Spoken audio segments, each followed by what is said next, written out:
কি করে যে বলি, কি করে যে বলি, আমার বিয়ার দিনটা কাল পাকা হয়ে যাবে। বাবা, আপনি তো দেখি কবি হয়ে গেছেন।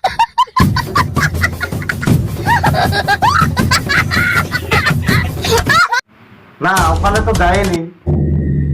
যেখানে জানি তুমি খুব একটা সাধু পুরুষ নও। কি বলতে চাচ্ছ তুমি?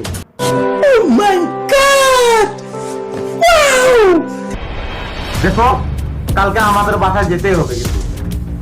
আচ্ছা ঠিক আছে ঠিক আছে ঠিক আছে, যতই তুমি তেল মারো তলায় লাইক একটাও দেবো না।